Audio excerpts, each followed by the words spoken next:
안녕하세요. 안녕하세요. 지구 조선사 연구회 러브서님입니다. 네. 오늘 제가 발표하는 거는 처음 여기서 발표하는 거예요. 저도 공부해서 하나 작품을 만들어서 하기 때문에 아마 깜짝 놀라실 것입니다. 우리가 조선의 악이라는 것을 보통 악도 있고 뭐 여러 가지 종류가 있겠습니다만은 조선의 음악은 바로 중국에서 있었던 음악들이에요, 다. 그래서 일본 사람들은 조선의 음악을 뭐라고 했죠? 전에 제가 강의 시간에 말씀드렸는데요. 당악이라고 그랬어요, 당악. 당나라 악이라고 그렇게 지금도 표현하고 있습니다. 조선의 악에 대해서. 그러면 조선의 판소리는 과연 한반도에서 있었던 일일까요? 그것도 당연히 중국에서 있었던 소리입니다. 그것을 오늘 하나하나 밝혀보도록 하겠습니다. 오늘의 제목은 조선 판소리의 무대는 모두 중국이다. 모두 중국이에요. 놀랍죠? 예. 파트 1에서는 개요로 해가지고 판소리의 종류하고 기타 개요 사항을 제가 말씀드리고요. 파트 2에서는 조선 판소리의 무대는 모두 중국 대륙이다. 이 본론으로 말씀드리고요. 파트 3는 결론으로 결국은 똑같은 얘기입니다. 중국 소상강 주변은 조선의 악, 판소리의 고향이다. 이렇게 결론을 줬습니다. 판소리의 종류 기타. 그 내용을 보면은 판소리의 종류 먼저 말씀드리고요. 삼국지는 중국의 소설이다. 그리고 적벽가는 한국의 얘기다. 이거를 어떤 분이 기고한 그 내용을 토대로 제가 설명을 드리겠습니다. 그 다음에 1930년대에 춘향전이 발표가 되었는데 이게 거의 최초다시피 합니다. 근데 중국풍이에요. 중국풍. 그 다음에 절강성의 주산시에는 지금 심천공원이 생겨났다고 그래요. 이게 왜 그럴까요? 왜 거기에 심천공원이 생겼을까요? 5번째는 소상팔경은 조선 산하에 있는 중국의 지명이다. 우리가 소상팔경에 대해서 조선시대 때 수많은 자료들이 있습니다. 그 조선인들이 작품들이에요, 다. 그리고 소상팔경을 주제로 해서 그림도 많이 그렸고요. 그 다음에 거기에 대한 시도 많이 지었어요. 그게 바로 조선 사람들이 한 것이고요. 그 중에는 일본 사람들이 만든 것도 있습니다. 일본 사람도 조선 땅에 있었기 때문에 가능한 일입니다. 자, 그럼 첫 번째로서 판소리의 종류를 한번 알아보도록 하겠습니다. 우리가 판소리 많이 듣기도 하고 얘기도 이게 하기도 합니다만은 과연 판소리가 몇 가지 종류가 있고 과연 무엇인가 이거에 대해서는 세밀하게 여러분들이 모를 것입니다. 우리 같이 한번 알아보도록 하겠습니다. 판소리의 종류는 여러 가지가 있는데 12마당으로 옛날에 되어 있다고 합니다. 12개의 종류가 있습니다. 근데 현재로는 5개 종류, 5마당만 전한다 이렇게 나오고 있습니다. 그 5마당은 첫 번째 춘향가, 두 번째는 심천가, 많이 아는 내용들이죠. 그다음 수군가, 흥부가, 적벽가 이렇게 5개만이 지금 전승이 되어 있고요. 나머지 전승되지 않고 있는 것들은 병강세 타령, 배비장 타령, 옹고집 타령, 강릉 외화 타령, 이거 처음 들어보죠, 이런 거. 또는 무수기 타령, 장기 타령, 가짜 신선 타령, 또는 쑥, 영랑, 자전 이렇게 해가지고 12마당이 있었습니다. 저는 이런 걸 볼 때 조선시대 때는 이 12가지가 다 통용됐다고 저는 생각이 들어요. 근데 어느 순간 역사가 말살되고 조선 문화가 축소되는 바람에 아마 이 나머지 것도 다 내용이 소실되고 없어졌지 않았나 이런 생각이 듭니다. 그리고 이제 이런 것을 전승하면서 전승 계보에 따라 음악적인 특성의 차이가 생기는데 이 특성의 차이를 재라고 합니다. 그래서 우리가 영화에 보면 뭐 동편제, 서편제 이런 게 있죠. 그게 판소리에서 나온 겁니다. 그래서 재에는 동편제, 서편제, 중고제가 있다. 동편제는 감정을 절제하는 창법을 구사하는 소리로 흥부가, 수군과 적벽가가 해당되고요. 동편제는요.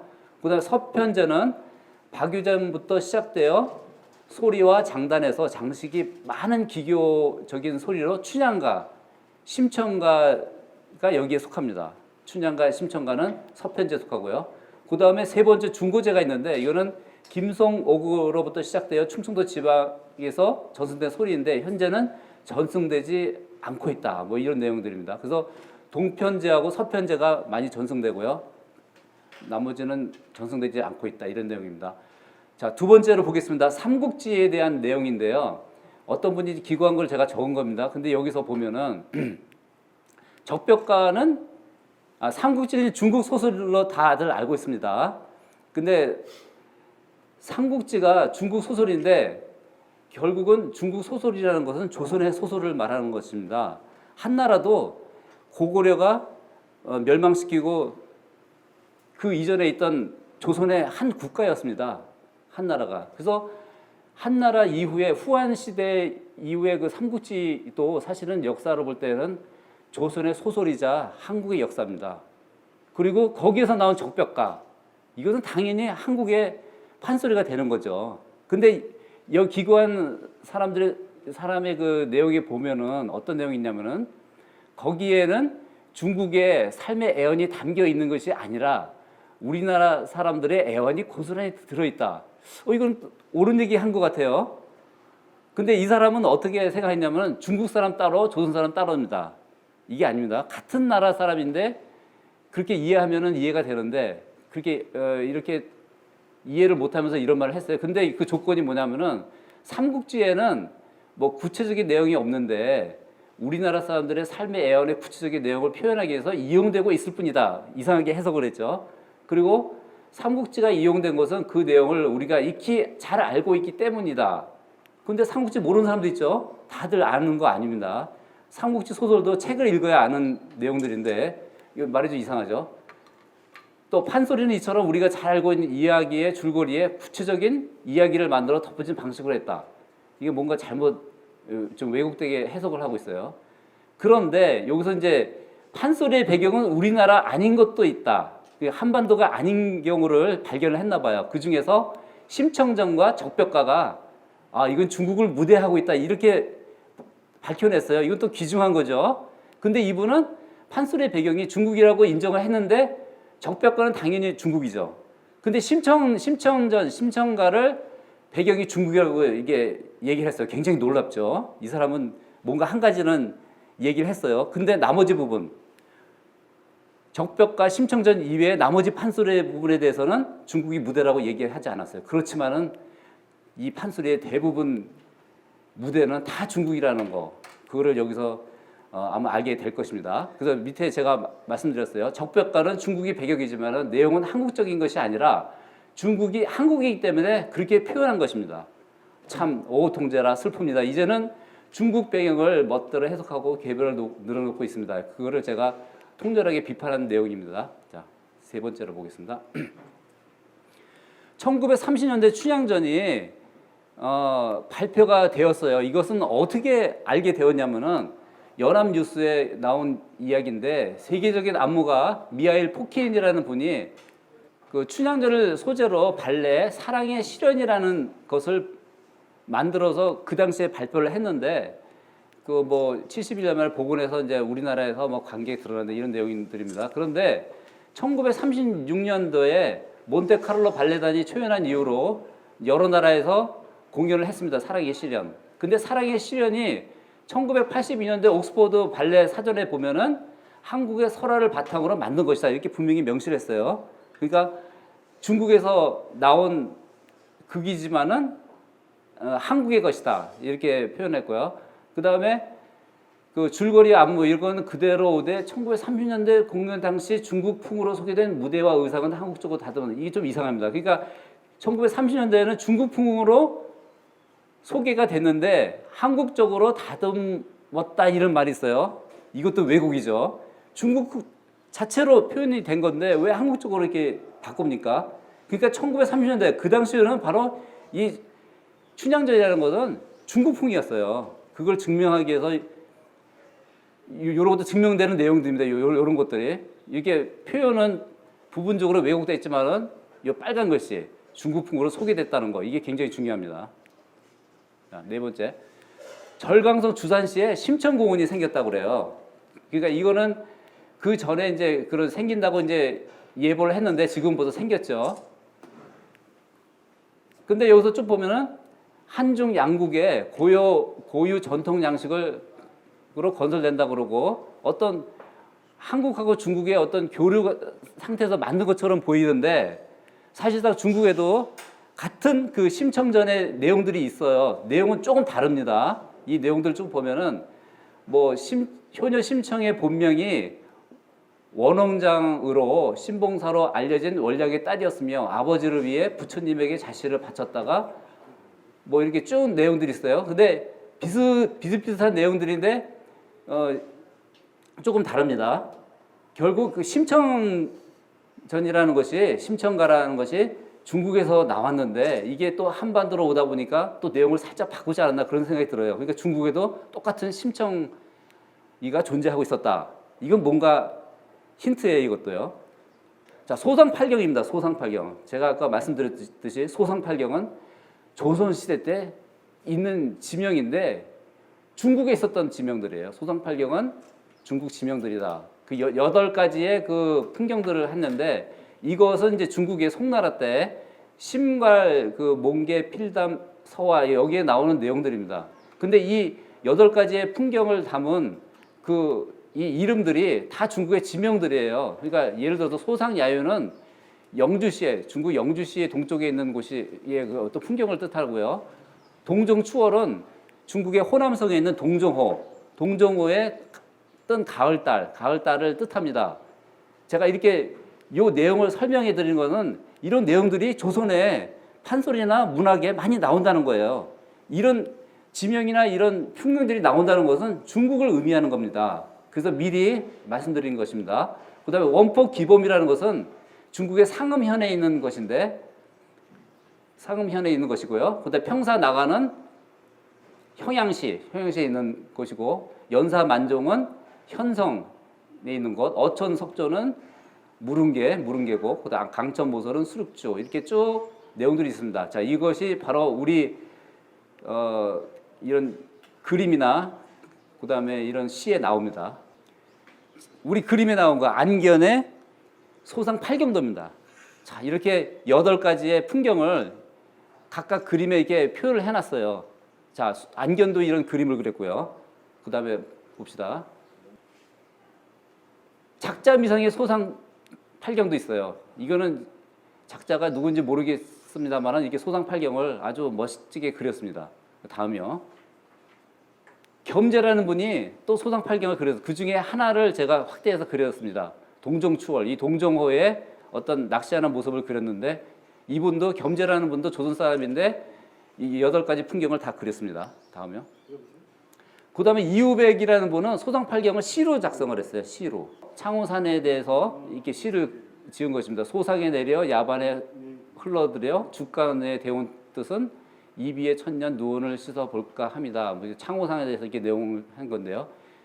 자, 이우백이 소상팔경도 이렇게 지었습니다. 이것은 이제 그 퇴계 선생이 지은 그 영남루에 대한 시인데요. 여기서 뭐라고 했냐면요. 영남루라는 이제 경상도 쪽에 이제 영남 지방에 이제 어떤 누각을 지었는데요. 그게 어디 있었나 제가 알아보도록 하겠습니다. 시를 보면은 누각은 영해 하늘 우뚝이 솟아있고 좋은 시절 국화 앞에 객은 찾아왔도다. 소상강 언덕인가 푸른 숲에 구름 거치고 형산 남쪽 흰 기러기 물은 떨어지누나. 자, 영남루를 설명을 하는데 그 누각이 소상강 언덕이 나와요. 소상강 언덕. 그리고 형산 남쪽에는 흰 기러기가 또 이렇게 날고 있어요. 형산은 어디입니까? 중국의 그 남악을 말하는 거죠. 중국 산 이름이죠.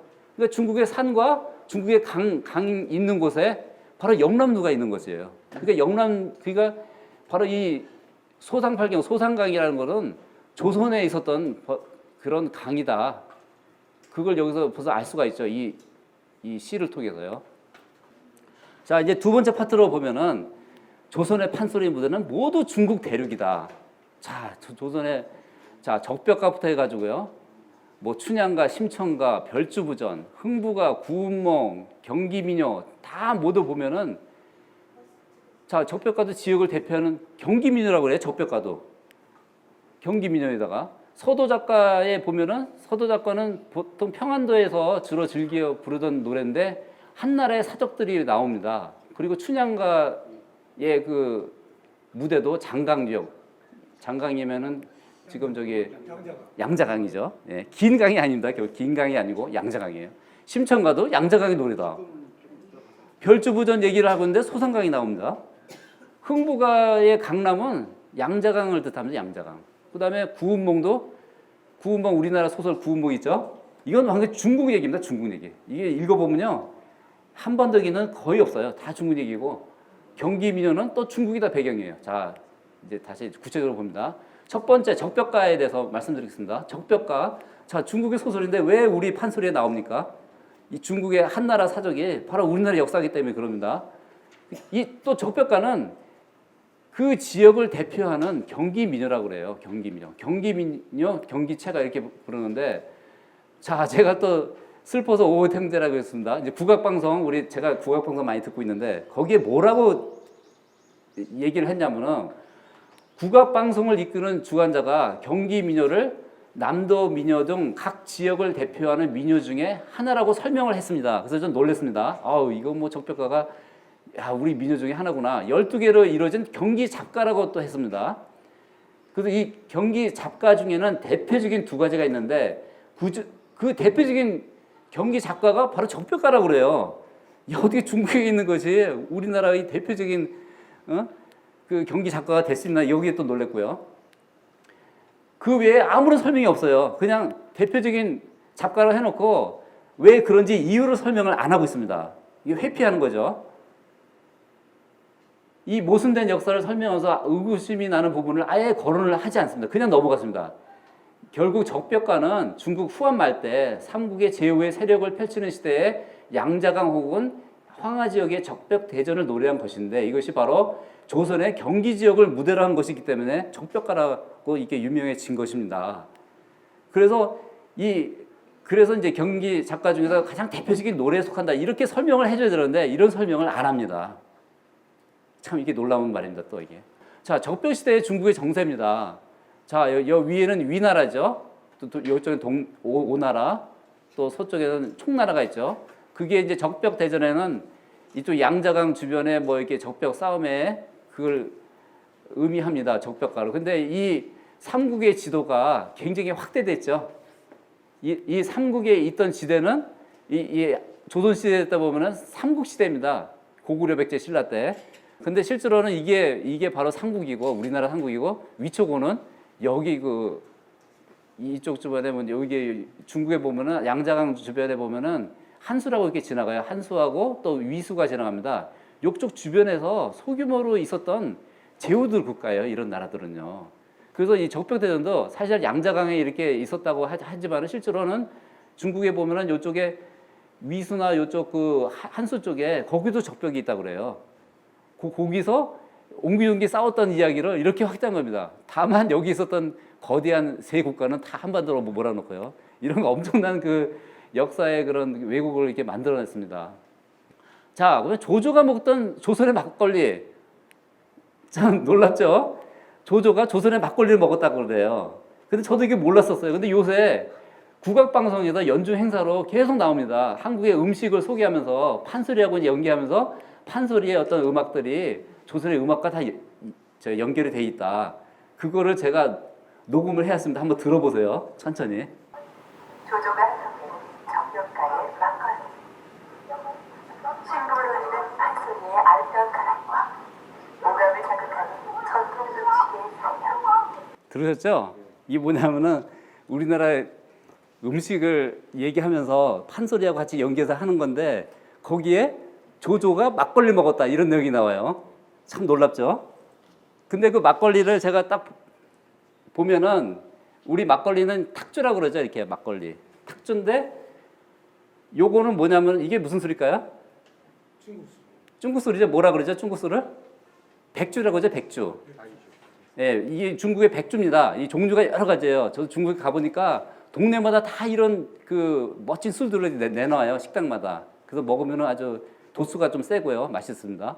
근데 보통 우리 보면은 이 막걸리를 탁주라 그러는데 근데 우리 조선시대 문헌들 보면은 그게 백주로 나와요, 백주.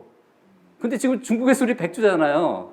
이게 조선 술이 바로 중국 술이에요, 그게. 백주인데 이걸 백주입니다. 근데 그 조선의 술이 백주로 나오는데 그거를 막걸리라고 해석을 해요. 그래서 이 술이 아니면은 이 술일 것이다. 저는 그런 생각이 들어서 두 가지를 비교해서 올렸습니다. 제가 볼 때는 이게 아닌가 그런 생각이 듭니다. 자, 그다음에 서도 작가. 서도 작가는 이제 거기에 한나라 사적이 나와요. 공명가, 뭐 초한가 이렇게 나옵니다. 공명가는 이제 제갈공명에 대해서 노래 부른 거고요. 그다음에 초한가 뭐 이렇게 중국의 그 역사에 대해서 나옵니다. 이 서도 작가라는 거는 평안도와 황해도 지방에서 불리던 작가인데요. 서도 좌창이라고도 합니다. 거기에는 공명가, 또 사설 공명가, 제전, 초안가, 추붕 감별곡, 또 적벽부도 나옵니다. 적벽부, 배따라기, 자진 배따라기, 관상 육마 이런 게 나옵니다. 놀랍지 않습니까? 이 한나라의 어떤 그런 것들이 바로 이 우리 잡가에 이렇게 다 소속이 되어 있습니다. 이게 완전히 우리나라 전통 음악입니다. 이게 초안가 이런 것들이요.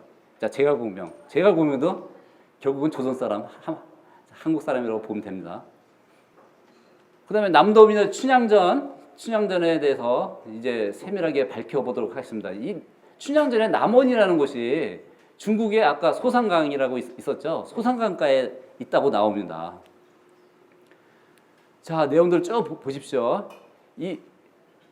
여기 이제 도련님 분부 그러 하옵시고 낱낱이 엿줄이다. 이제 여기서 이제 그 몽룡이가 이제 자기 집에서 나올 때 이제 동문 밖으로 나갑니다. 이제 그러면서 쭉 내용을 이제 얘기를 하는데 뭐 꾀꼬리 환우성 뭐 그리고 벽파상에 떼오리는 왕왕칠모라요 은린 옥적이 입에 물고 오락가락 논한 거둥 평사 나간이 분명하고 이렇게 나왔습니다. 여기서 평사 나간이나요? 평사 나간. 이 평사 나간이 아까 그 소상팔경에 그 중에 하나예요. 평사 나간이. 그래서 우리가 그 판소리 그 명창들이 노래를 막 부르다 보면은 막 이렇게 막 뭐라고 막 떠들면서 부릅니다. 내용을 우리가 숙지를 못해요. 근데 평사 나간에도 우리가 이해를 못해요. 평사 나간이 뭔지 모르기 때문에. 근데 평사 나간이 어딘지 알고 있으면은 아 이것이 바로 중국의 소상팔경 중에 하나를 얘기하고 거기에 바로 이 남원이 있었다. 그러니까 남원이라는 것은 이몽룡이 있던 그 지역이죠. 평사 나간은 소상팔경 중에 한 풍경으로 중국 호남성 소상강을 배경으로 하고 있다. 이제 이런 내용입니다. 평사 나간은 모래밭에 있는 기록이 이 그림인데 이 그림의 모습에 바로 이 근처에 바로 그 남원이 있다는 얘기입니다. 그 다음에 여기서는 이제 소상동정이라는 말이 나와요. 이 중중몰이, 춘향전의 중중몰이에서 보면은 부용작약 모란화, 타나 봉접을 좋을시고, 소상동정 700리, 일생보아도 좋을 호구나, 둥둥둥 오호, 둥둥 내난군, 도련님이 좋아라고, 이런 내용이 나와요. 그러니까 이 춘향전에 보면은 소상동정이라는 소상팔경 중에 하나가 나오고, 그 길이가 무려 700리라고 된다고 그래요. 여기 소상강하고 연결된 이건 동정어 그림입니다. 예. 그리고 이 내용들 쭉 보면은 한자도 나오고 이렇게 떠들어보면 이게 무슨 얘기인지 잘 모르죠. 이걸 잠깐 제가 해석을 하겠습니다. 부용이라는 거는 부용 꽃이름이에요. 꽃이름. 작약도 꽃이름이죠. 모라나도 꽃이름. 그다음에 타마 봉접이라는 것은 이제 꽃을 보고 벌들이 날아드는 꿀벌 나비들 이런 걸 얘기합니다. 이것이 이제 정말 좋다는 거고 소상강과 동정어 700리는 언제나 보아도 너무 아름답게 보이는군요. 이제 그러죠. 그러고 나서 내난군 도련님이 좋아. 이제 춘향이가 이제 외치는 거죠. 정말로 저는 난군이 좋아요. 정말 사랑해 좋아요. 이제 이런 내용들입니다. 이런 내용인데 여기에 바로 소상동정이라는 말이 딱 나옵니다. 바로 중국을 얘기하는 거죠. 그 다음에 이몽룡과 양자강. 이몽룡이 낭독하는 글인데 여기에 담담장강수라고 나와요. 담담장강수. 여기서 장강이라는 거는 바로 양자강을 말하는 거죠. 이게 한자로 쭉 나가니까 이거를 풀지 못하면은 도저히 이해를 못해요. 담담장강수, 유유 원객정 하교 불상송 하니 강수원 함정이라. 이렇게 노래 부르면 누가 이해를 합니까? 현대 사람들이 이걸 알겠어요? 이걸 다 풀이를 해야 됩니다. 이렇게 상세하게 풀이하면은 다 알 수 있는 내용인데 이렇게 해버리면은 이게 지명이 어디 붙어 있고 그냥 무슨 내용인지도 몰라요. 그냥 판소리 가사들이 그 가수들이 부르는 대로 그냥 흥겹게 있는 겁니다. 아무 생각이 없는 거죠. 자, 이 내용을 제가 해석을 해봤습니다. 담담 장강수라는 것은 담담하게 흘러가는 양강자강 물 이런 뜻이죠. 그 다음에 유유 원객정은 유유히 내려와 멀리 온 손님과 정을 통하네. 여기서 유유히 내려와 멀리 온 손님은 바로 그 이몽룡을 말하는 거죠. 근데 이 양자강은 어떻게 보면은 흘러서 내려오는 춘향이를 뜻하는 거라고 볼 수가 있어요. 그러니까 둘이 만나서 정을 통한다는 그런 내용이 바로 담담 장강수 유유 원객정 이런 내용들입니다. 그리고 또 쭉인데 하여튼 요런 내용들이 중에 바로 양자강이 나온다는 거 참 놀랍죠. 그 다음에 비몽사몽간에 춘향이가 중국의 소상강가를 갑니다. 혼백이. 참 이런 내용이 있어요. 자, 중몰이라는 그 대목이 있는데, 근데 여기 보면은 그 춘향이가 이제 그 혼백이 꿈속에서 만리 소상강을 갔다라는 거 이런 내용이 딱 나오죠. 여기도 보면은 내 꿈이 혼백에 만리 소상강에 청하에 왔느니 이런 대목도 또 나옵니다. 그 다음에 이제 춘향이 어머니가 만약에 돌아가신다면은 소상강 물에 죽을 수도 있다. 이런 비유도 했어요. 그러니까 모든 얘기가 소상강 얘기입니다. 그러니까 이 춘향이나 이몽룡은 그 소상강이나 그 일대에서 떠날 수가 없어요. 모든 신뢰를 그쪽 지역 이름을 집어넣고 있어요. 너무나 많이 나와가지고 참 아마 한 번 본 사람은 벌써 눈치를 챌 겁니다. 여기도 보면은 이 내용은 또 뭐냐면은 늙은 어머니 노부모 당고가 죽어서 3년상을 정성대로 지낸 후에 소상강 맑은 물에 풍덩 빠져 죽을지 백운 청산 유벽 암자 삭발 위승이 되었는지 소견들은 다 할 것을. 소상강에 죽을 수도 있고 중이 될 수도 있고 이런 내용들입니다. 그러니까 춘향이가 이제 그런 내용을 여기 담은 거예요. 여기에 소상강이 이렇게 나옵니다. 만약에 이게 한반도에 있더라면은 아마 한강이 되지 않을까, 아니면은 영산강이 되지 않을까. 근데 이런 말은 없어요. 소상강이에요. 완전히 호남성, 중국 호남성에. 그 다음에 심청가로 넘어가도록 하겠습니다. 심청가 노래는 다 양자강 노래예요. 심청가 가사를 보면은요, 전부 중국의 명승지, 지명, 옛날에 그 무슨 어느 시인이 무슨 그 시를 낭독하던 것 전부 이런 내용들입니다. 이 중국 1세기예요. 과연 이게 이런 노래들을 부르는데 사람들이 이해를 못하고 있는 게 참 안타깝습니다. 이 내용도 보겠습니다. 적벽강. 이 내용도 보면 적벽강이 나오고요. 소동파가 놀던 풍월, 진해수, 이 회수죠. 중국의 회수. 건너가니 격강 상려도는 이런 내용이 다 중국 얘기예요. 소상강을 들어가니 악양로 높은 집은 호상의 소사 오산이라는 말이 나오고요. 오산. 근데 다른 동정호를 비쳤구나. 동정호. 삼엽이 나오고요. 삼엽. 거기에 원숭이가 있죠. 원숭이가 자식을 찾는 슬픈 노래소리 이렇게 들리고요. 심청이는 그 배 안에서 소상팔경을 다 봤다 그래요. 이게 단도직입적으로 소상팔경이 나와버리죠. 소상팔경의 풍경을 봤다고 나옵니다. 그 중국의 그 소상팔경을 봤다 이게 나와요. 그러니 이런 내용들이 다 나오는데 우리 국민들은 모르고 있습니다. 또 심청이의 배는 임당수를 가기 전에 소상강을 지나갔다고 그래요. 소상강. 자, 심청가 중에서 중머리 쪽에 보면은 소상강을 바삐 건너서 계산에 당도하니 풍랑은 대작하고 찬 기운이 솟았더니 어떠한 신이 나오는데 키는 9척이나 되고 면역 거륜하여 미강 광활하고 두 눈을 감고 가족을 무릅쓰고 우르르 나오더니 저기 가는 심소저야 슬픈 말을 듣고 가라 이런 말이 나오죠. 자, 보십시오. 소상강. 소상강에 신도 나옵니다. 신. 그래서 풍랑이 크니 어떤 신이 나와서 이렇게 얘기하는 것도 나오는데 또 중요한 게 있죠. 심소저라고 해요. 심소저. 소저. 중국에는 소저라고 그러죠. 이 아가씨를. 이야, 참 이게 중국의 용어가 또 여기 나옵니다. 그게 바로 조선의 용어예요. 중국의 용어가. 쏘죠. 야. 그다음에 심청의 어미가 중국 낙양 동천 이화정에 갔다 그래요. 낙양 동천 이화정은 우리가 탈춤 출 때 나오죠. 처음에 시작할 때 낙양 동천 이화정 그 둥둥 이게 그 바로 낙양 동천이 조선시대 때 도시 이름이에요. 낙양이. 자, 심청과 중무리에 보면은 또 이게 쭉 봅니다. 제가 또 처음 하는 내용들이 한번 읽어보겠습니다. 그때 귀덕어미 아이를 안고 돌아와 여보시오 봉사님 이해를 보더라도 그만 진정하시오 해서 귀덕어미가 건너가고 아이 안고 자탈할 때 쭉 나옵니다. 그러면서 낙양동천 이화정에 갔다 그래요 모친이. 그러니까 이제 그 심청이를 이제 울고 그럴 때 달랠 때 하는 얘기예요. 너의 모친은 먼 데로 갔다. 지금 없는 게 죽은 게 아니고 바로 낙양 동천에 갔다. 그렇게 달래는 말 중에 바로 이게 낙양이 나옵니다. 이화정. 그러니까 어미가 그 한반도에 있었던 게 아니고 어디 놀러 갔는데 바로 낙양에 갔다 이런 얘기예요. 중국 얘기죠.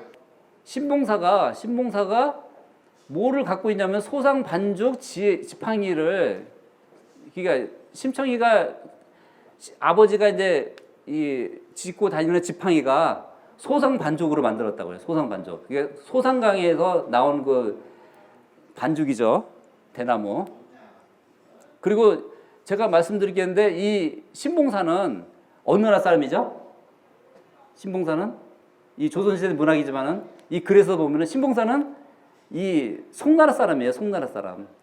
그리고 이 신봉사는 송나라 사람이라고 하고요. 그 다음에 여기 이 시대에 있었던 왕은 바로 송천자라고 나옵니다. 예를 들어서 신봉사 사람도 사실상은 이 중국의 송나라의 그런 대륙의 사람입니다. 대륙의 사람. 그러니까 조선의 그 전에 있던 나라 사람을 얘기한 겁니다. 그 심청의 백길이 모두 양자강 백길입니다. 자, 이런 내용들은 우리가 이거를 노래를 부르면 몰라요. 뭐가 어디 가는지. 다만 이렇게 뭐라고 사람들이 이렇게 부르면은 그냥 황해 바다를 이게 지나갔던 얘기라고 이게 그냥 머릿속에 그냥 어렴풋이 알고 있어요. 근데 그 세밀하게 보면은 다 중국 얘기입니다. 다 중국 얘기예요. 자, 보십시오. 범피중요. 범피중 이게도 중국에 쓰는 그런 그 물결 이름이에요. 그 다음에 뭐 망망창해로 갔다 그러는데 뭐 갈매기는 뭐 홍요안으로 날아들고 삼강의 기록이 삼강도 중국의 강의 이름이죠. 한수도 한반도의 한강이 아닙니다. 중국의 한수를 말하는 거죠.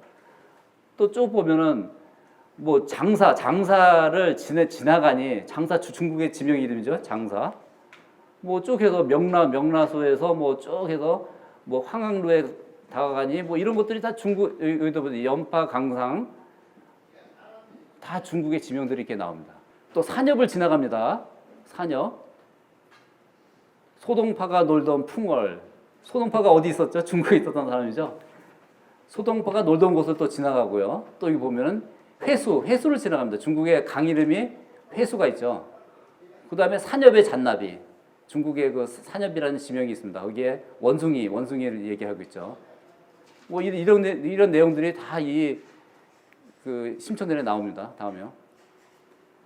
그래서 심청가는 그 배를 타고 이렇게 그 임당수를 가기 전까지 다 그 장강, 이 양쯔강이죠. 양쯔강을 지나가는 내용들입니다. 또 별주부전도 얘기를 하고 있는데 이 소상강이 나와요.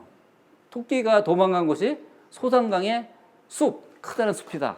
그 내용들이에요. 별주부는 토끼가 간 곳을 바라보며 크게 간식하며 가로되 아이고 어디 가서 토끼를 잡을까 이렇게 이제 한탄하면서 쭉 내용이 나옵니다. 고민하는 끝에 멀리 소상강 대숲으로 도망쳐 숨어 살았다. 뭐 이런 내용이 나와요. 근데 이거는 누가 숨었냐면은 여기서 보면은 별주부가 숨은 것 같아요. 토끼를 찾다가 뭐 못 찾아가지고 토끼가 도망가도 그 근처인데 하여튼 이 거북이도 소상강 대숲으로 숨었다는 얘기입니다. 네. 그 다음에 별주부가 간 곳이 고려의 오학, 중국의 오학이도 되죠.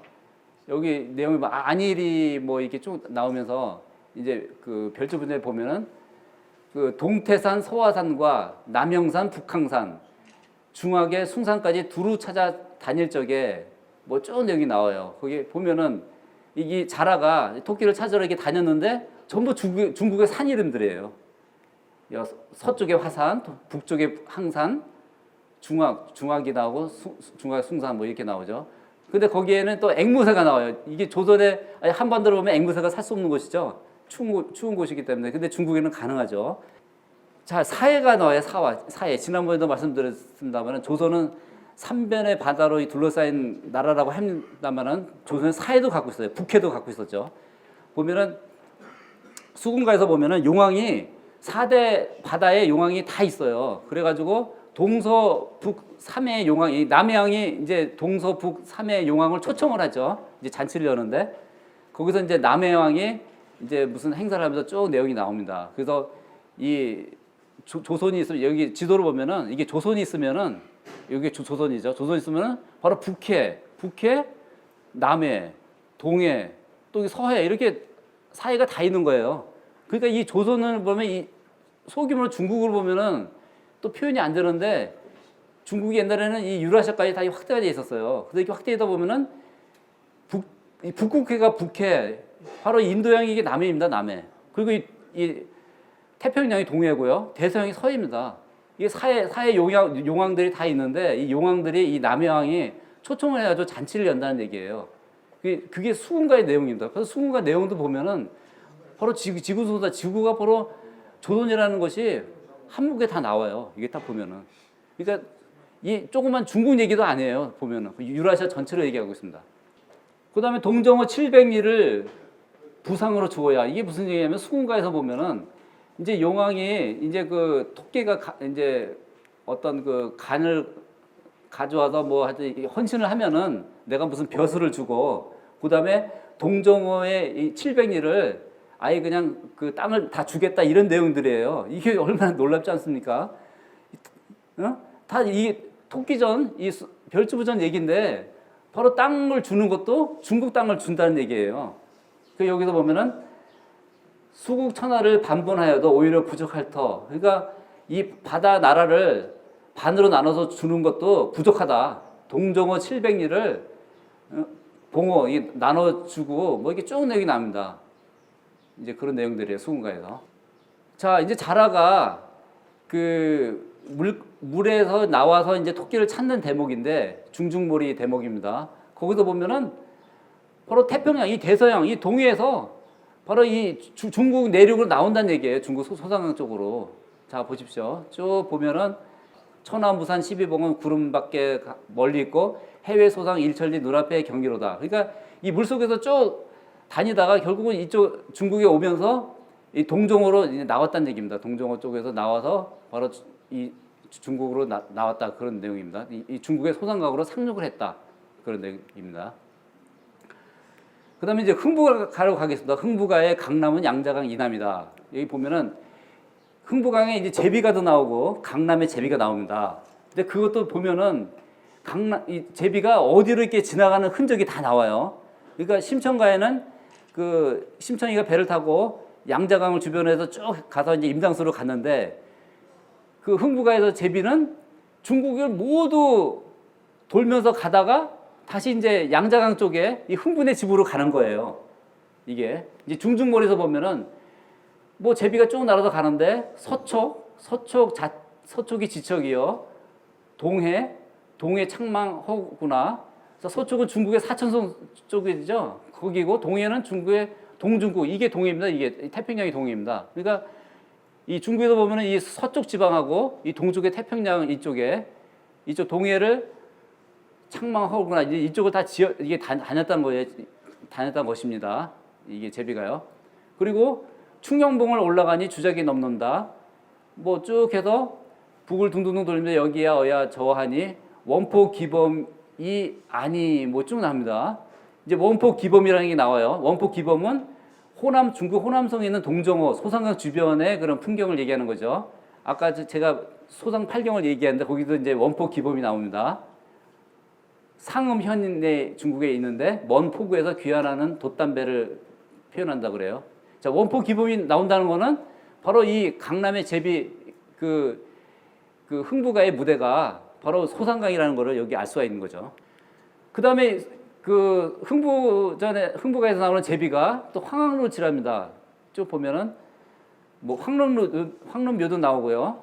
여기 평사나간이라는 게 나와요. 평사나간. 자, 평사나간도 중국에 있는 소상팔경 중에 하나죠. 바로 이런 거를 보면은 아, 이게 바로 그 강남의 제비, 그 흥부가에도 다 소상강 지역을 얘기하고 그쪽을 지나갔구나 이제 이렇게 볼 수가 있어요. 예. 그 다음에 또 이 제비가 어디를 나냐면은 서울 장안을 납니다. 장성을 또 지나가요. 장성은 지난 시간에 제가 뭐라 그랬죠? 중국이나 조선사나 장성은 모두 만리장성을 얘기합니다. 만리장성. 자, 만리장성을 이 제비가 또 지나가요. 또 갈석산을 넘어서 연경, 뭐 북경을 지나가고 또 그 만호 장안을 구경하고 이 장안이라는 것은 조선의 서울을 뜻합니다. 장안. 한성 한양을 구경하고 뭐 이런 데가 쭉 이어져 내려가요. 그 다음에 이번에는 그 제비가 동정호로 또 지나가요. 동정호. 중중머리에 보면 앞 남산을 지내고 박 남산을 지내 촉국을 지내고 촉산동 2천리, 낙양산 500리, 소상강 700리, 소상강이 나오고 동정호 800리. 뭐 얘기하면 다 소상강 동정호가 나옵니다. 이 흥부가에도요. 더 이상 말할 나이가 없죠. 또 여기서 보면은 만리장성 또 나옵니다. 만리장성 1만 5천리 그 얘기가 나오고 그 다음에 삼남이 나옵니다. 삼남은 전에 제가 말씀드렸듯이 하남도가 바로 삼남인데 바로 충청도, 전라도, 경상도를 말합니다. 삼남을 이제 이 제비가 지나가고 또 그 다음에 강릉이 나와요. 강릉. 이 강릉도 한반도 강릉이 아니고요. 원래 강릉은 중국의 양자강과 한수에 만나는 지점에 강릉이 지금도 지명이 있어요. 지금 거기를 말합니다. 강릉을 지나고 또 적벽강이 나오죠. 양자강의 적벽대전. 적벽강을 돌아더니 소동파 조맹덕의 이금의 안제 요 이렇게죠. 적정령 500리를 순식간에 당도하니 옥화관이 여기로다. 자, 이 제비가 지나가는 것을 보면은 만리장성도 나오고 적벽강도 또 나옵니다. 자, 이상과 같이 이 흥부가를 얘기하는데도 제비가 지나가는 그 곳이 다 중국을 이렇게 날아가는 모습이에요. 그리고 거기서 제가 여기서 표현을 안 했습니다만은 그것도 조선을 얘기하는데 뭐라고 했냐면 만리조선이라는 한국어도 나옵니다. 조선이 만리라는 곳이요. 그런 내용도 나오고 그 다음에 여기서 나온 건 이제 제가 구운몽에 대해서 하나 이렇게 그 사진을 찍어서 이렇게 올렸습니다만은 이 구운몽의 책자를 한번 구해서 인터넷이나 시간 날 때 한번 읽어보시면요. 그 내용은 조선의 소설이라 해놓고 다 중국의 지명과 그런 내용들입니다. 거기에 조선의 어떤 이런 민속이나 이런 것이 서로 이렇게 합해 있는 모습이에요. 그 중에 이제 한 단면인데 여기서는 뭐라고 나오냐면 구운몽이 중국에 있는 조선을 얘기하는데 거기에 오악에 대해서 나와요. 오악 중에 형산이 나오고 중원에서 가장 먼 곳에 있다. 또 구이산이 있는데 동정호가 그 북쪽에 있으며 이를 둘러싸고 소상강이 유유히 흐른다. 또 이 소상강과 이 동정호 얘기가 여기도 또 나옵니다. 결국 이 조선의 소설이라든지 이 판소리 이런 내용들이 다 중국에 있었던 내용들이라는 것을 또 여기서 증명을 하고 있습니다. 그 다음에 경기 민요에 대해서 보겠습니다. 지금까지는 이제 판소리 뭐 다섯마당에 대해서 말씀드렸는데요. 이제 경기 민요, 우리나라 노래는 조선시대 때 노래는 과연 어디가 무대냐, 어디가 배경이냐 이렇게 보면은 결국 이것도 중국이에요. 결국 조선의 모든 것이 중국으로 나옵니다. 거기에 보면은 그 압산 타령이라는 게 있어요. 압산 타령도 보면은 소상강 일천리가 나옵니다. 소상강 일천리. 쭉 보면은 여기 관악산 나오죠. 이거 관악산 딱 나오면 이거 한 번 더 있는데 바로 우리나라 얘기를 하는구나 이렇게 볼 수가 있는데 관악산 그다음에 도봉산들이 나와요. 쭉 뭐 산 이름이 쭉 나오면서 경상도 태백산, 상주 낙동강 여기까지는 좋아요. 전라도 지리산도 나오고 하동, 섬진강소 쭉 나오면서 해외 소상강이 또 나옵니다. 소상강 일천리의 너른 물에 동정호로만 다 둘러 있다. 결국은 소상강 동정호도 이렇게 결국 나옵니다. 압산 타령에서 이렇게 나오죠. 창부 타령 많이 들어본 그 제목이죠. 창부 타령. 이것도 중국에서 이게 중국에서 이게 배제될 수가 없는 내용들이에요. 창부타령에서 보면은 거기 모음지에서 보면은 자 보십시오. 망망한 창에 위에 탕탕한 물길이 나오고요. 또 봉황대 내려가니 쭉 뭐 정남을 바라보니 쭉 나옵니다. 쭉 나오면서 단종이 나와요. 창부타령에서 이 단종이 나옵니다. 우리 단종은 우리나라 그 임금 중에 한 분이죠. 아니 임금 중에 이제 한 분인데 어린 동물 이리하여 아는 듯이 동정호에 비친다는 상하 천단이 일색이라 이렇게 나와요. 이 단종 얘기를 나오면서 동정호에 비친 달이 나옵니다. 여기서 보면은 바로 이 동정호에서 이 단종이 눈물을 흘렸다는 얘기는 중국의 동정호로 단종이 유배를 갔다는 거예요. 유배. 단종이 유배 간 곳이 한반도가 아니고 바로 중국의 동정호라고 볼 수가 있는 거죠. 이거는 학계에서 이런 내용을 나온 적도 없고요. 이 판소리 내용을 보면은 여기 가사에 이게 딱 나옵니다. 단종은 동정호에서 눈물을 흘렸다. 바로 이런 내용입니다. 그 다음에 뭐 잔나비가 나오고 여기 원숭이. 참 놀랍죠. 이 창부타령 이 노래 가사에 단종, 동정호 이런 얘기가 나옵니다. 방화타령이 나옵니다. 방화타령. 방화타령을 그 내용을 봤더니 소상팔경이 또 나와요. 방화타령에 경기 민요입니다. 방화타령 봅시다. 오 동남 너른 물에 오고 가는 상고소는 순풍에 돛을 달고 북을 두리동실 울리면서 여기여차 닷 감는 소리 원포 기범이 에헤라 이 아니란 말까. 자 원포 기범이 나옵니다. 이것도 소상팔경 중에 하나죠. 원포 기범. 자 여기까지 쭉 제가 나열을 해서 말씀드렸는데 결국 이 판소리라는 거, 그 다음에 조선시대 때 민요 이런 것도 거의 다 중국을 소재로 한 건데, 자 이것을 제가 한마디로 쭉 연결해서 나온 것이 결론입니다. 춘향가, 심청가, 흥부가, 수궁가, 적부가 쭉 있는데, 그런데 이도령의 관사가 소상팔경에 평사나간이 있는 소상강 근처에 있다. 아까 나온 얘기죠. 그곳이 섬진강입니다. 섬진강. 섬진강이 내어 동쪽으로 흘러 바다로 흘러간다 하여 소상강과 같은 강으로 묘사되었다. 그쪽에 남원이 있고 이 남원은 양자강의 지류인 소상강 동정호의 인근에 있었다. 이런 내용입니다. 결론을 딱 내린 거예요. 사랑에 빠진 춘향이는 일상 보고 싶은 곳이 소상강 동정호라고 했습니다. 항상 고향 땅까지 가고 싶은 것이 소상강 동정호예요. 그 다음에 이몽룡은 양자강의 손님이 되어서 계기 되어서 춘향이를 만났다고 아까 비유를 했죠. 그리고 떠나가는 이몽룡에게 춘향이는 모친이 죽는다면 자기도 소상강 물에 빠져 죽겠다고 아까 그랬죠. 그리고 춘향이는 그렇게 몽룡한테 고백을 합니다. 그리고 춘향이는 새로 부임한 변사또에게 곤장을 엄청 받았죠. 맞고 나서 정신이 몽롱해서 꿈속에 꿈을 꿨는데 꿈속에 간 곳은 또 소상강이에요. 참 바로 소상강 주위에서 계속 맴돌고 그런 삶을 사는 게 바로 춘향입니다. 또 심창가에서 보면은 신봉사는 우는 심청이를 달래며 그녀의 어미가 중국의 낙양 동천 이화정에 갔다고 또 이렇게 달래면서 얘기하죠. 아까. 그리고 심청의 아비 신봉사는 아까 제가 송나라 사람이라고 했죠. 그러면 심청가는 고려 때 판소리라고 알고 있고 고려 땅 내에 송나라가 있음을 또 알 수 있습니다. 그러니까 송나라도 이제 고려의 일종의 제국이라고 볼 수 있는 거죠. 네. 그 다음에 심청이는 바다로 가기 전에 중국의 유서 깊은 곳을 지나가는데 거기에 소상강도 있었다. 또 심청이가 타고 가는 강은 한반도가 아닌 중국의 소상강 양자강이었다. 자 이런 내용이고요. 하여서 중국에서도 이를 기념하여 심청이의 기념공원을 절강성에 건립을 했다는 거고요. 바로 중국인들도 심청이라는 조선의 인물이 중국 땅에 존재했다는 것을 증거를 하고 있습니다. 흥부가로 보면은 강남의 제비가 모두 양자강 중상류 사천성 부근 그쪽에 겨울을 지내다가 봄이 되면은 중국 대륙으로 한 바퀴 돌고 다시 남쪽으로 내려와 소상강 동정호를 지나서 호남성에 있는 흥분의 집으로 다시 옵니다. 네.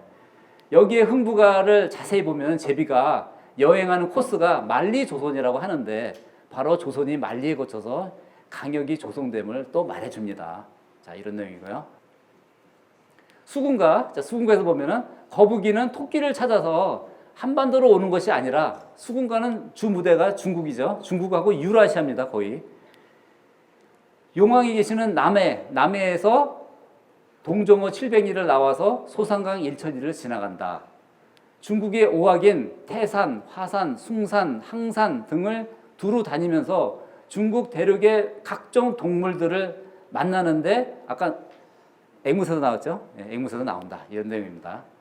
자, 다음에요. 이게 바로 조선입니다. 이 바로 지구에 보면은 여기 한반도도 있지만은 이 중국을 배경으로 하는데 이 중국을 통해서 이 유라시아 전체가 이 조선을 되면서 이 사해가 다 나오고 거기에 이제 남해의 왕이 나오고 거기에 이제 동정호도 나오고 이렇게 되는 겁니다. 그래서 거북이가 찾은 토끼는 유라시아 대륙 깊숙한 곳에 있었던 것이다. 그가 바라본 그룹은 구말리라고 또 나와요. 지구가 한 바퀴를 돌면은 지구 한 바퀴를 돌면 그 당시 구말리입니다. 딱 구말리. 이곳이 바로 조선 천지가 아닌가 합니다. 토끼를 깨어내서 수궁으로 간 후 수궁의 용왕은 토끼가 그의 간을 육지에서 만약에 가져온다면은 동정호 주변에 700리 땅을 주겠다고 아까 그랬죠. 한편 육지로 도망간 토끼를 못 잡은 거북이도 소산강가에 숨어 살다가 죽었다고 하죠. 결국은 다 중국 얘기입니다. 네. 자, 결론은 봅니다. 하나같이 모두 중국 얘기입니다. 어찌 한반도에 있을 수 있는 얘기겠습니까? 수군가는 조선의 판소리고 이 중국은 통째 조선을 말해주는 것이다. 조선의 경기 민요이기도 한 적벽가는 조선의 한강에 연결되는 적벽을 노래한 것이고 중국의 삼국지에 나오는 조조의 적벽 대전을 같은 지역의 조조의 적벽 대전도 바로 한강가에 있는 적벽에서 전쟁을 한 것입니다. 결국은 같은 곳에 나온 적벽가를 노래한 것이고 그 밖에 창부 타령의 동정호도 조선의 단종 임금의 유배지로 나오는 등 모든 것이 조선의 민요나 모든 것은 다 중국을 뜻하고 있다. 이런 내용들입니다. 한강이란 말이 한수를 말하는 거죠? 한수. 그렇죠. 한수죠. 네. 한강. 네, 한수요. 동정호는 지금 어디쯤 됩니까? 동정호는요. 여기 중국 딱 보면요. 여기 이제 그 황허가 이렇게 해서 꺾여서 이렇게 올라가고요. 이 황허고 그다음에 양자강이 밑으로 이렇게 해서 꺾여서 이렇게 올라가죠. 양자강이 있고 양자강 밑으로 해서 여기가 호남성이에요. 바로 양자강 밑으로 이 동정호가 큰 호수가 있고 동정호하고 양자강을 연결해주는 강이 소산강이에요. 예. 지금은 소산강이라는 강 이름이 없고요. 소상이고 그다음에 상강이 있습니다. 예, 그게 이제 두 강을 또 나눠놨어요. 이 소산강 이름도 이게 지워버려요. 왜냐면 소산강이 조선의 문헌에 너무 많이 나오니까 그 흔적을 없애기 위해서 이게 지워버립니다. 자, 이상과 같이 저희 강의는 끝냈고요. 그러니까 판소리의 무대는 중국이다. 한반도에 가는 거는 내용은 한마디도 없습니다. 이거를 어려운 말로 이 한자 말로 자꾸 노래를 부르다 보니까 우리나라 사람들은 그걸 이해를 못해요. 이해를 못하기 때문에 중국 지명을 모르는 겁니다. 그리고 그거를 현재 알기 쉽게 해석해 놓은 가사도 없을 뿐만 아니라 그렇게 할 의도도 없습니다. 나라에서는. 그게 나오면은 역사의 진실이 밝혀지기 때문에 옛날 그 말 자체로 노래를 부르는 겁니다. 네, 이상 마치고요.